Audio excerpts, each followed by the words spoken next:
अग्रसर, जो उसके भविष्य के एयरक्राफ्ट कैरियर्स के लिए उपयोगी होगा। इस प्रगति के साथ चीनी नौसेना अपनी समुद्री शक्ति में वृद्धि करने की दिशा में अग्रसर है। इस परिप्रेक्ष्य में भारत और फ्रांस के बीच न्यूक्लियर पावर्ड एयरक्राफ्ट कैरियर के निर्माण के लिए प्रस्तावित डील भारत की समुद्री सुरक्षा और शक्ति को बढ़ाने में महत्वपूर्ण भूमिका निभा सकती है। दोस्तों, यह डील सिर्फ एक रक्षा समझौता नहीं, बल्कि भारत के लिए लॉन्ग टर्म नौसैनिक क्षमताओं में एक रणनीतिक निवेश साबित होगी। यह उस नए भारत की तस्वीर है जो केवल अपने वर्तमान को सुरक्षित नहीं कर रहा, बल्कि अपने भविष्य को भी संवार रहा है। यह उस आत्मनिर्भरता की दिशा में कदम है जहां भारत अपनी शर्तों पर दुनिया से बात करने का साहस रखता है। इस रणनीतिक निवेश को और भी मजबूत बनाने के लिए भारत और फ्रांस ने हाल ही में और भी महत्वपूर्ण रक्षा सहयोग पर चर्चा की है। सितंबर 2024 में भारत के राष्ट्रीय सुरक्षा सलाहकार अजित डोभाल ने फ्रांस का दौरा किया, जहां उन्होंने न्यूक्लियर अटैक सबमरीन और अंडर वाटर ड्रोन की खरीद और निर्माण से संबंधित महत्वपूर्ण समझौतों पर चर्चा की। इन समझौतों का उद्देश्य हिंद महासागर में चीन की बढ़ती गतिविधियों के मद्देनजर भारत की समुद्री सुरक्षा को मजबूत करना है। न्यूक्लियर अटैक सबमरीन से भारत की समुद्री शक्ति में उल्लेखनीय वृद्धि होगी, जिससे दुश्मन की गतिविधियों पर निगरानी और आवश्यकतानुसार त्वरित कार्रवाई संभव होगी। इसके अलावा अंडर वाटर ड्रोन तकनीक के माध्यम से दुश्मन की पनडुब्बियों और अन्य जलपोतों की गतिविधियों की निगरानी की जा सकेगी, जिससे समुद्री सुरक्षा को और पुख्ता किया जा सकेगा। अब बात करते हैं दूसरी बड़ी खबर की, जो रोल्स रॉय से जुड़ी है। एरो इंडिया 2025 के दौरान रोल्स रॉय ने भारत को एमका एयरक्राफ्ट के इंजन निर्माण में साझेदारी और टेक्नोलॉजी ट्रांसफर का बड़ा ऑफर दिया है। रोल्स रॉय ने यह प्रस्ताव केवल को प्रोडक्शन तक सीमित नहीं रखा, बल्कि उसने टेक्नोलॉजी ट्रांसफर और इंटेलेक्चुअल प्रॉपर्टी राइट्स (आईपीआर) भी भारत को देने की पेशकश की है। इसका मतलब यह है कि भारत फ्यूचर में इन इंजनों को न केवल अपग्रेड कर सकेगा, बल्कि उन्हें एक्सपोर्ट भी कर सकेगा, वो भी बिना किसी रुकावट के। यह प्रस्ताव भारत के लिए आत्मनिर्भरता की दिशा में एक बड़ी उपलब्धि साबित हो सकता है। रोल्स रॉय ने स्पष्ट किया है कि वह भारत के साथ मिलकर भविष्य की जरूरतों को ध्यान में रखते हुए इंजन बनाएगा और भारत को अपनी रक्षा तकनीक में आत्मनिर्भर बनने में पूरा सहयोग देगा। यह सिर्फ एक डिफेंस डील नहीं, बल्कि मेक इन इंडिया मिशन को भी एक नई दिशा देगा। यह समझना महत्वपूर्ण है कि रोल्स रॉयस का भारत में निवेश कोई नया कदम नहीं है, बल्कि यह एक दीर्घकालिक रणनीति का हिस्सा है। Rolls Royce India private limited, Rolls Royce holdings की सहायक कंपनी, भारत में 80 से अधिक वर्षों से सक्रिय है। कंपनी बेंगलुरु और पुणे में इंजीनियरिंग केंद्रों के साथ साथ मुंबई और चेन्नई में भी स्थित है। इसके अलावा रोल्स रॉयस का हिंदुस्तान एरोनॉटिक्स लिमिटेड के साथ एक संयुक्त उद्यम भी है, जो गैस टरबाइन के लिए कंप्रेसर कफन और शंकु सहित इंजन घटकों की एक विस्तृत श्रृंखला का निर्माण करता है। यह दीर्घकालिक निवेश भारत की उच्च कौशल क्षमताओं के विकास में महत्वपूर्ण भूमिका निभा रहा है और देश की रक्षा उत्पादन क्षमताओं को बढ़ावा देने में सहायक है।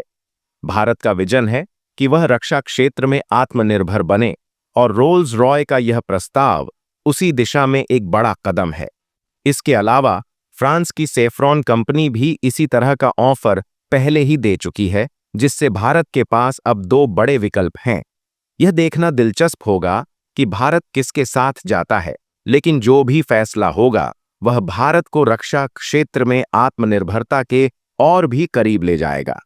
दोस्तों, यह केवल डिफेंस डील्स की बात नहीं है, यह उस आत्मनिर्भरता की बात है जो भारत को अपनी शर्तों पर दुनिया से बात करने की ताकत देगी। यह उस भारत की तस्वीर है जो न केवल एक उपभोक्ता बाजार है, बल्कि एक तकनीकी महाशक्ति भी बनना चाहता है। अगर आपको यह वीडियो जानकारीपूर्ण लगी हो और आप चाहते हैं कि हम इसी तरह की और भी महत्वपूर्ण खबरें और रक्षा अपडेट्स आपके लिए लाते रहें, तो चैनल को सब्सक्राइब करें, वीडियो को लाइक करें और इसे ज़्यादा से ज़्यादा शेयर करें, ताकि यह जानकारी हर भारतीय तक पहुंचे। फिर मिलेंगे एक नई और महत्वपूर्ण अपडेट के साथ। धन्यवाद। जय हिंद। दोस्तों, भारत इस समय एक ऐसे दौर से गुजर रहा है जहां वह अपनी सुरक्षा और आत्मनिर्भरता के क्षेत्र में बड़े कदम उठा रहा है।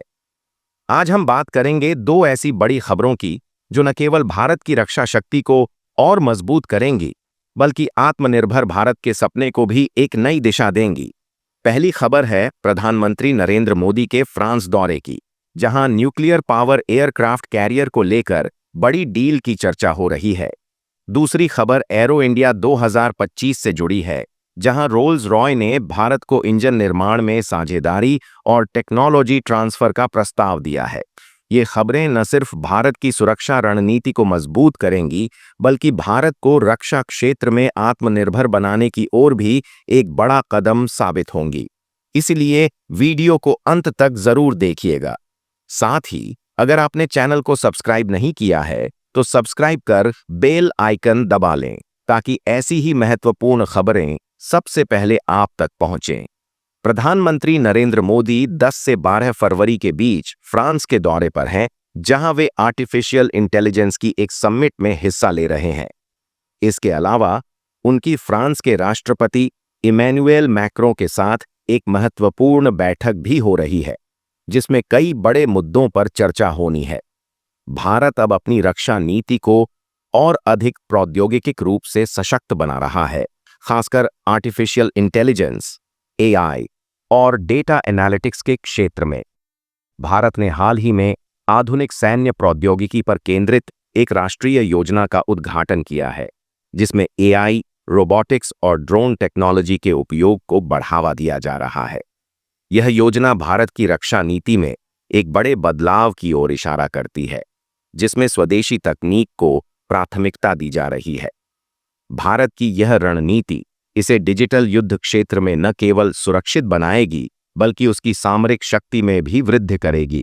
इससे भारत भविष्य में न केवल अपनी सीमाओं की रक्षा करेगा, बल्कि वैश्विक स्तर पर सैन्य शक्ति के रूप में भी अपनी पहचान मजबूत करेगा।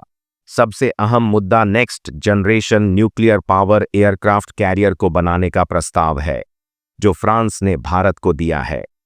बताया जा रहा है कि 63,000 करोड़ रुपये की यह डील अप्रैल 2025 तक फाइनल हो सकती है, और यह गवर्नमेंट टू गवर्नमेंट डील होगी, यानी फ्रांस की सरकार और भारत की सरकार के बीच सीधा समझौता होगा। यह डील सिर्फ एक रक्षा समझौता नहीं है, यह भारत की समुद्री शक्ति को नई ऊंचाइयों तक ले जाने का अवसर है। फ्रांस के इस प्रस्ताव की सबसे बड़ी खासियत यह है कि यह next generation nuclear power aircraft carrier बनाने की बात कर रहा है। यह कोई साधारण एयरक्राफ्ट कैरियर नहीं होगा, बल्कि इसका डिजाइन और तकनीक दोनों ही अत्याधुनिक होंगे। इसकी लंबाई 305 मीटर और चौड़ाई 79 मीटर होगी। इसका डिस्प्लेसमेंट 75,000 टन का होगा, जो जरूरत पड़ने पर 78,000 टन तक जा सकता है। इसके फ्लाइंग डेक और हैंगर इतने बड़े होंगे कि इसमें 30 राफेल जेट्स और 6 मीडियम हेलीकॉप्टर्स को एक साथ तैनात किया जा सकेगा। सबसे महत्वपूर्ण बात यह है कि इसमें electromagnetic aircraft launch system capability भी कई गुना बढ़ जाती है। यह उस आत्मनिर्भरता की दिशा में एक बड़ा कदम होगा, जहां भारत अपनी नौसैनिक शक्ति को और मजबूत कर सकेगा। फ्रांस ने यह भी प्रस्ताव दिया है कि वह भारत के स्वदेशी एयरक्राफ्ट कैरियर ISE-3 के लिए भी इसी डिजाइन का उपयोग करने में सहयोग करेगा। अगर यह डील होती है तो भारत को न केवल नई तकनीक मिलेगी, बल्कि कॉस्ट कटिंग भी होगी। फ्रांस ने नॉन न्यूक्लियर एलिमेंट्स को ट्रांसफर करने की सहमति दी है, लेकिन न्यूक्लियर मॉडल रिएक्टर का ट्रांसफर नहीं होगा। इसके बजाय भारत अपने made in India 190 megawatt reactor का इस्तेमाल करेगा, जो वर्तमान में परमाणु हमलावर पनडुब्बियों और SSBN के लिए विकसित किया जा रहा है। इस डील की रणनीतिक आवश्यकता को और भी समझने के लिए हमें चीन की बढ़ती समुद्री शक्ति पर भी नजर डालनी होगी। चीन वर्तमान में न्यूक्लियर पावर्ड एयरक्राफ्ट कैरियर विकसित करने के अपने प्रयासों को तेज कर रहा है। हाल ही में साउथ चाइना मॉर्निंग पोस्ट की एक रिपोर्ट के अनुसार चीन एक न्यूक्लियर रिएक्टर प्रोटोटाइप का निर्माण कर रहा है, जो उसके भविष्य के एयरक्राफ्ट कैरियर्स के लिए उपयोगी होगा। इस प्रगति के साथ चीनी नौसेना अपनी समुद्री शक्ति में वृद्धि करने की दिशा में अग्रसर है। इस परिप्रेक्ष्य में भारत और फ्रांस के बीच न्यूक्लियर पावर्ड एयरक्राफ्ट कैरियर के निर्माण के लिए प्रस्तावित डील भारत की समुद्री सुरक्षा और शक्ति को बढ़ाने में महत्वपूर्ण भूमिका निभा सकती है। दोस्तों, यह डील सिर्फ एक रक्षा समझौता नहीं, बल्कि भारत के लिए लॉन्ग टर्म नौसैनिक क्षमताओं में एक रणनीतिक निवेश साबित होगी। यह उस नए भारत की तस्वीर है जो केवल अपने वर्तमान को सुरक्षित नहीं कर रहा, बल्कि अपने भविष्य को भी संवार रहा है। यह उस आत्मनिर्भरता की दिशा में कदम है जहां भारत अपनी शर्तों पर दुनिया से बात करने का साहस रखता है। इस रणनीतिक निवेश को और भी मजबूत बनाने के लिए भारत और फ्रांस ने हाल ही में और भी महत्वपूर्ण रक्षा सहयोग पर चर्चा की है। सितंबर 2024 में भारत के राष्ट्रीय सुरक्षा सलाहकार अजित डोभाल ने फ्रांस का दौरा किया, जहां उन्होंने न्यूक्लियर अटैक सबमरीन और अंडर वाटर ड्रोन की खरीद और निर्माण से संबंधित महत्वपूर्ण समझौतों पर चर्चा की। इन समझौतों का उद्देश्य हिंद महासागर में चीन की बढ़ती गतिविधियों के मद्देनजर भारत की समुद्री सुरक्षा को मजबूत करना है। न्यूक्लियर अटैक सबमरीन से भारत की समुद्री शक्ति में उल्लेखनीय वृद्धि होगी, जिससे दुश्मन की गतिविधियों पर निगरानी और आवश्यकतानुसार त्वरित कार्रवाई संभव होगी।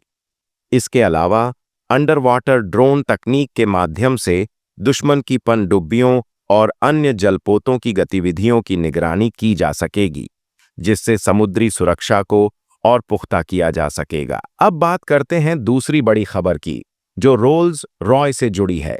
एरो इंडिया 2025 के दौरान रोल्स रॉय ने भारत को एमका एयरक्राफ्ट के इंजन निर्माण में साझेदारी और टेक्नोलॉजी ट्रांसफर का बड़ा ऑफर दिया है। रोल्स रॉय ने यह प्रस्ताव केवल को प्रोडक्शन तक सीमित नहीं रखा, बल्कि उसने टेक्नोलॉजी ट्रांसफर और इंटेलेक्चुअल प्रॉपर्टी राइट्स (आईपीआर) भी भारत को देने की पेशकश की है। इसका मतलब यह है कि भारत फ्यूचर में इन इंजनों को न केवल अपग्रेड कर सकेगा, बल्कि उन्हें एक्सपोर्ट भी कर सकेगा, वो भी बिना किसी रुकावट के। यह प्रस्ताव भारत के लिए आत्मनिर्भरता की दिशा में एक बड़ी उपलब्धि साबित हो सकता है। रोल्स रॉय ने स्पष्ट किया है कि वह भारत के साथ मिलकर भविष्य की जरूरतों को ध्यान में रखते हुए इंजन बनाएगा और भारत को अपनी रक्षा तकनीक में आत्मनिर्भर बनने में पूरा सहयोग देगा। यह सिर्फ एक डिफेंस डील नहीं, बल्कि मेक इन इंडिया मिशन को भी एक नई दिशा देगा। यह समझना महत्वपूर्ण है कि रोल्स रॉयस का भारत में निवेश कोई नया कदम नहीं है, बल्कि यह एक दीर्घकालिक रणनीति का हिस्सा है। Rolls Royce India private limited, Rolls Royce holdings की सहायक कंपनी, भारत में 80 से अधिक वर्षों से सक्रिय है। कंपनी बेंगलुरु और पुणे में इंजीनियरिंग केंद्रों के साथ साथ मुंबई और चेन्नई में भी स्थित है। इसके अलावा रोल्स रॉयस का हिंदुस्तान एरोनॉटिक्स लिमिटेड के साथ एक संयुक्त उद्यम भी है, जो गैस टरबाइन के लिए कंप्रेसर कफन और शंकु सहित इंजन घटकों की एक विस्तृत श्रृंखला का निर्माण करता है। यह दीर्घकालिक निवेश भारत की उच्च कौशल क्षमताओं के विकास में महत्वपूर्ण भूमिका निभा रहा है और देश की रक्षा उत्पादन क्षमताओं को बढ़ावा देने में सहायक है। भारत का विजन है कि वह रक्षा क्षेत्र में आत्मनिर्भर बने, और रोल्स रॉय का यह प्रस्ताव उसी दिशा में एक बड़ा कदम है। इसके अलावा फ्रांस की सेफ्रॉन कंपनी भी इसी तरह का ऑफर पहले ही दे चुकी है, जिससे भारत के पास अब दो बड़े विकल्प हैं। यह देखना दिलचस्प होगा कि भारत किसके साथ जाता है, लेकिन जो भी फैसला होगा वह भारत को रक्षा क्षेत्र में आत्मनिर्भरता के और भी करीब ले जाएगा। दोस्तों, यह केवल डिफेंस डील्स की बात नहीं है, यह उस आत्मनिर्भरता की बात है जो भारत को अपनी शर्तों पर दुनिया से बात करने की ताकत देगी। यह उस भारत की तस्वीर है जो न केवल एक उपभोक्ता बाजार है, बल्कि एक तकनीकी महाशक्ति भी बनना चाहता है। अगर आपको यह वीडियो जानकारीपूर्ण लगी हो और आप चाहते हैं कि हम इसी तरह की और भी महत्वपूर्ण